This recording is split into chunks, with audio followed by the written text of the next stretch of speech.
महाराज हिंदू होते की मुस्लिम होते अशा पद्धतीचा एक प्रश्न उपस्थित केला जातो। तर या वादाबद्दल तुम्ही स्वतः महाराजांची गेली अनेक वर्ष सेवा करताय, तुमच्या मते काय की त्यांची जी समाधी आहे तर त्याला ना काही लोकांचं म्हणणं असं की ते दर्ग्या टाईप आहे, हे खरं आहे का सांगा बरं? या ठिकाणी हिंदू मुस्लिम असू द्या, काही शीख बांधव सुद्धा नेहमी दर्शनाला येणाऱ्यांमध्ये आहेत। नाथ संप्रदायामध्ये मोठी गुरु शिष्य परंपरा आहे। तर मग महाराजांच्या गुरूंबद्दल काय, महाराजांना जंगली महाराज हे नाव कसं पडलं हे अनेकांना पडलं, त्यांचं मूळ नाव काय आहे? किंवा महाराजांनी तर तुम्ही सांगितल्याप्रमाणे भारत भ्रमण केलं, सगळीकडे जाऊन आले, पण महाराज पुण्यात का आले म्हणजे आणि पुण्यात आले स्थिरावले कसे? हे जे काही रोकडवा मंदिर आहे हे त्या काळी भैरव मंदिर होतं, तंत्रोपासनेचं साधना मंदिर ते मानलं जायचं। तर या ठिकाणी बरेच बळीविधी किंवा बलिप्रथा, अघोरी प्रथा, प्राण्यांचे बळी दिले जातात चालायचे। त्याच्यानंतर यात्रा काळामध्ये कोंबड्यांच्या झुंजी, रेड्यांच्या झुंजी व्हायचा। तर आणि त्याच्यानंतर तमाशे किंवा ह्या गोष्टी सगळं अनिष्ट परंपरा इथं चालत होत्या। तर हे सगळं महाराजांनी उपदेश करून, अर्थात ते काही लगेच झालेलं नसावं, उपदेश करून ते बंद केलं। महाराजांनी वारकरी संप्रदायाशी खूप आस्था होती, आळंदी असू द्यात किंवा देहू असू द्यात, या ठिकाणी महाराजांनी काय काम केलं? शंकर महाराज असू द्यात किंवा सद्गुरू जंगली महाराज असू द्यात किंवा मेहर बाबांबद्दल सांगितलं जातं, हे सगळे समकालीन होते की काय यांचा क्रम? महाराजांनी ज्या वेळेला महाराज ज्या वेळेला समाधीस्थ झाले, समाधी घेतली किंवा या जगाचा ज्या वेळेला निरोप घेतला, तर त्यावेळेला अंत्यसंस्काराच्या वेळी एक मोठा वाद निर्माण झाल्याचं सांगितलं जातं, त्यात तथ्य आहे का? आणि तो वाद याच्या दृष्टीनं होता की हिंदू पद्धतीनं अंत्यसंस्कार करायचे की मुस्लिम पद्धतीने, याबद्दल अनेक चर्चा होतात, तर तथ्य काय याच्यामध्ये? पुणे असू द्यात किंवा महाराष्ट्र असू द्यात, 18व्या-19व्या शतकामध्ये अतिशय जातीभेद असू द्यात किंवा अंधश्रद्धा याचा अतिशय मोठ्या प्रमाणावरती स्तोम माजलेला होता। आणि अशा या बिकट काळामध्ये सद्गुरू जंगली महाराज यांनी जनतेला मार्गदर्शन केलं, भक्तांना मार्गदर्शन केलं, वाईट कुप्रथांचा त्याग करून बलोपासनेकडे वळा अशा पद्धतीचा एक संदेश सद्गुरू जंगली महाराजांनी दिला। जे अस्सल पुणेकर आहेत, जे मूळचे पुणेकर आहेत, त्यापैकी मला वाटत नाही कुणी की जंगली महाराजांच्या बाबत त्यांनी ऐकलं नाही किंवा जंगली महाराजांच्या या ठिकाणी समाधी मंदिराच्या इथं येऊन गेले नाहीत असं क्वचितच एखादाच पुणेकर असेल। फक्त महाराष्ट्रच नाही, पुणेच नाही तर देश विदेशातून महाराजांच्या दर्शनासाठी अनेक भाविक भक्त येत असतात। मात्र हे जंगली महाराज नेमके कोण होते, त्यांच्याबद्दल अनेक प्रश्न उपस्थित केले जातात। काहींच्या मते ते हिंदू होते, काहींच्या मते ते मुस्लिम होते आणि इतर अनेक प्रश्न जंगली महाराजांच्या बाबत विचारले जातात। मात्र त्यांची उत्तरं शोधता आम्ही या जंगली महाराजांच्या समाधी मंदिराच्या ठिकाणी आलो आणि या ठिकाणी आमची भेट झाली जंगली महाराजांचे परमभक्त असणाऱ्या राहुल बहिरट यांची। आणि आज आपण त्यांच्याकडून जाणून घेऊयात की हे सगळा नेमका इतिहास काय आहे। सोबतच त्यांच्याकडनं आपण का जाणून घेतो, कारण त्यांनी एक उत्तम प्रकारे जंगली महाराजांवरती अभ्यास केलेला आहे, ते स्वतः भक्त आहेत, त्या ठिकाणी ते अनेक वर्ष सेवा करतायत। तर त्यांच्या माध्यमातून आज आपण जाणून घेऊयात। मला स्वागत आहे तुमचं। जय। जसं मी सुरुवातीला सांगितलं की अनेकांच्या मनामध्ये जंगली महाराजांबद्दल प्रश्न आहेत, हे का प्रश्न आहेत?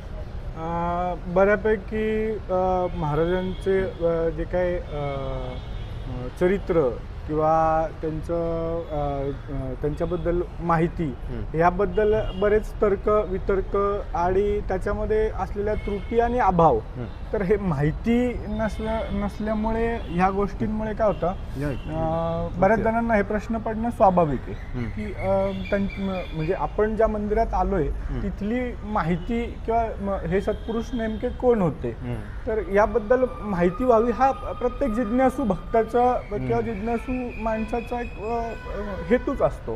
पण इथे तशी पूर्ण माहिती उपलब्ध नसल्यामुळे हे जाणवतं। नाही, ह्या माहितीमध्ये सगळ्यात बेसिक एक प्रश्न येतो की जंगली महाराज नेमके कोण होते? अच्छा, जंगली महाराज नेमके कोण होते हा जो प्रश्न आहे, ॲक्च्युली हा प्रश्न बराच विभागला गेलेला आहे। तर या प्रश्नाचं उत्तर आपण समाधी मंदिर किंवा या परिसरात आलो, या परिसरात आल्यानंतर जे काही बघताल किंवा ज्या काही पद्धती बघताल ह्याच्यावरून एक सिंपल सरळ समजतं की हे नाथयोगी परंपरेतलं स्थान आहे। महाराजांची जी काही परंपरा, जे काही उपदेश आहे, महाराजांची जी काही तत्व आहेत, ही नाथ संप्रदायाच्या किंवा जी काही योगी परंपरेचा अनुसरून असणारी परंपरा आहे। त्यामुळे नाथ संप्रदायी सिद्ध साधक महाराज होते, हे सरळ सरळ समजून येतं किंवा दिसून येतं. मला सांगा की महाराजांबद्दल एक सांगितलं जातं की त्यांचा जन्म सोलापूरच्या मौनमुर्गी अशा गाव होनमुर्गी. होनमुर्गी हां. तर त्या गावचा आहे. अनेक त्यांच्या जन्माबद्दलही सांगितलं जातं. तथ्य आहे का? त्याच्यात तथ्य मानण्यासारखे असं काही गोष्टी नाही आहेत, कारण त्याला जे काही सबळ पुरावे पाहिजेत किंवा सबळ पुरावे असावेत असे कुठले तर्क नाही आहेत. आता महाराजांच्या त्या काळामध्ये एक जी रोजनिशी टाईप एक डायरी आहे, तर ती डायरी आत्ता उपलब्ध नाही आहे, पण त्याची नोंद आहे. तर त्याच्यानुसार महाराजांचं अस्तित्व किंवा महाराजांचं मूळ गाव हे विजापूरचा बागलकोट इथलं पण सांगितलं जातं. बरं. मुळात महाराज नेमके कुठल्या गावातले होते किंवा नेमके कुठल्या भागातले होते असा काही प्रॉपर उल्लेख नाहीये, त्यामुळे होनमुर्गी पण त्याच्यामध्ये येऊ शकत नाही. बरं, मला सांगा, जसं जन्मगावाबद्दल जसं आता 2 मतं तुम्ही मतप्रवाह सांगितले, त्याच पद्धतीनं महाराजांच्याबद्दल एक महाराज हिंदू होते की मुस्लिम होते अशा पद्धतीचा एक प्रश्न उपस्थित केला जातो. धर्माच्या खरं तर धर्माच्या बाबतीत त्यांचा एक प्रश्न उपस्थित केला जातो. खरं तर कुठल्याही सिद्ध पुरुषाचं किंवा साधू पुरुषाचं जात, कुळ, गोत्र, धर्म असं विचारलं जाऊ नये. परंतु दुर्दैवानं हा एक वाद आहे. तर या वादाबद्दल तुम्ही स्वतः महाराजांची गेले अनेक वर्ष सेवा करताय, तुमच्या मते काय? आता ॲक्च्युली म्हणजे गुरु ज्यांना मानतो, म्हणजे आपण म्हणतो की नदीचं मूळ आणि ऋषीचं कुळ कधी शोधू नये.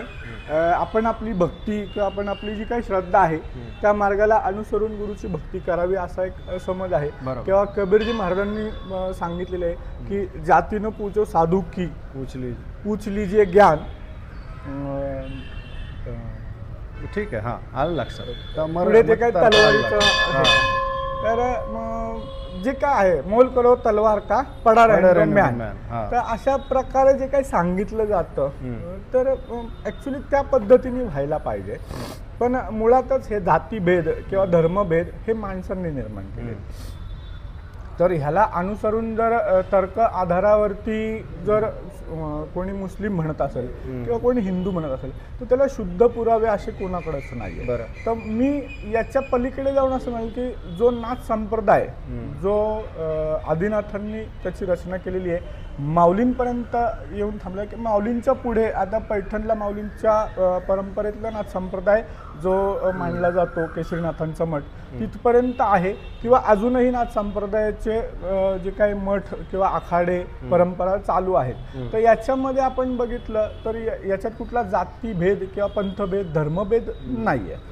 तर असं असताना एक योगी किंवा साधक किंवा जे काही महाराज आहेत त्यांच्याकडे आपण गुरु म्हणून बघावं. कुठला धर्म शोधणं चुकीचं, म्हणजे हा वादच व्यर्थ आहे. वादच व्यर्थ आहे.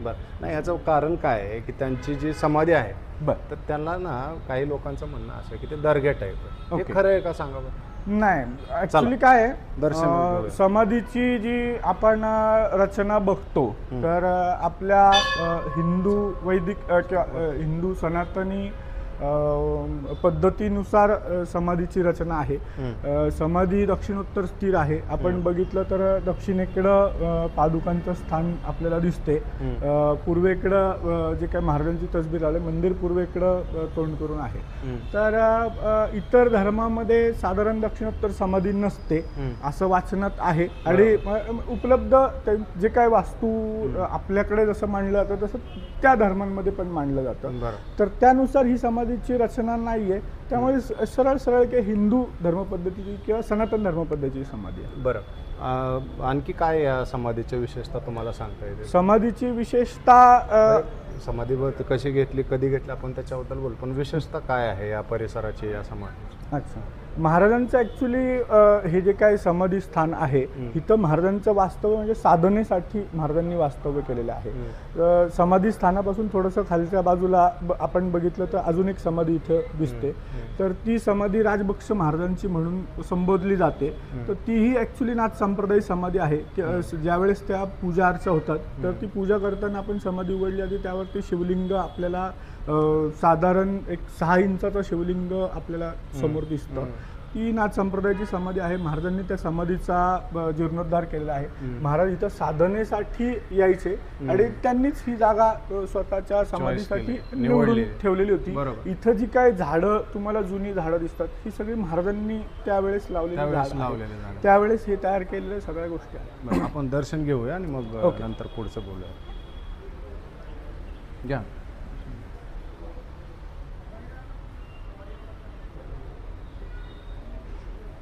घ्या.